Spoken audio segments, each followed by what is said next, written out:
இம்மண்ணிற்கும் சான்றோர்கள் அனைவருக்கும் பணிவான வணக்கம். வெள்ளி பனிமலையில் துள்ளி ஓட துடித்தவன், மேலை கடல் முழுவதும் கப்பல் விட கதறியவன் எம் பாட்டன் பாரதி. முறுக்கு மீசையுடனும் செருக்கு நடையுடனும் முண்டாசு மகிடம் கொண்டு தேசத்துக்காய் தொண்டாற்றி கவிரசம் சமைத்தவன் மற்றும் சுவைபட தந்தவன் எம் பாட்டன் பாரதி. இந்திய சுதந்திரத்தை தன் இதய கனவு கண்டு ஆனந்த நடனம் ஆடியவன் பாடியவன் எம் பாட்டன் பாரதி. தன் அங்கம் விளக்கப்படினும் பொங்கும் தமிழினை தங்கத்தினும் மேலாய் மதித்து துதித்தவன் எம் பாட்டன் பாரதி. தான் அறிந்த மொழிகளிலே என் தாய்மொழியாம் தமிழே தேன்மொழி என தென்றலாய் வீசியவன் எம் பாட்டன் பாரதி. கங்கையையும் காவிரியையும் கோதுமையாலும் வெற்றிலையாலும் கோர்த்து ஒற்றுமை முரசு கொட்டி கொடிகட்டி வாழ்ந்தவன் எம் பாட்டன் பாரதி.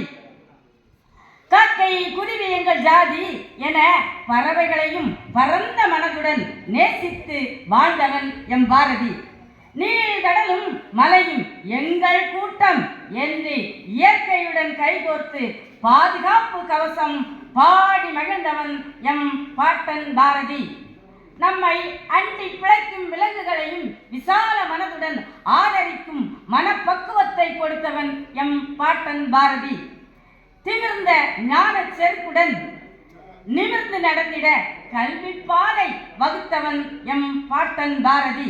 பாதகம் செய்பவரை கண்டால் பாப்பாவிற்கு மோதவும் மிதிக்கவும் காரி உமிழவும் உள்ள துணிச்சலை தந்து பெண்மையை போற்றிய பேராண்மை மிக்க கவிஞர் எம் பாட்டன் பாரதி.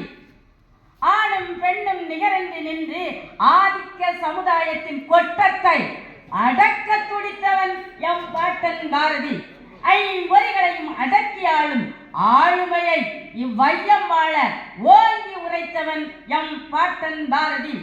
திருவல்லிக்கேணி பார்த்த சாரதி ஆலய ஆணை எம் பாட்டன் பாரதியின் பாதி ஆயுளை எடுத்திருக்கலாம்.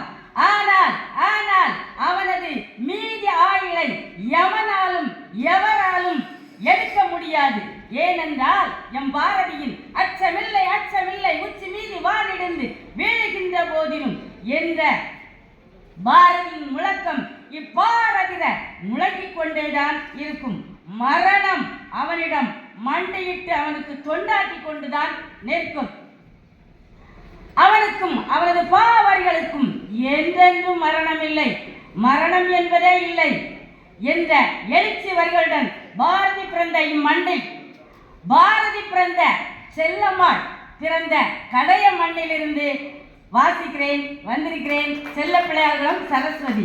நன்றி, வணக்கம்.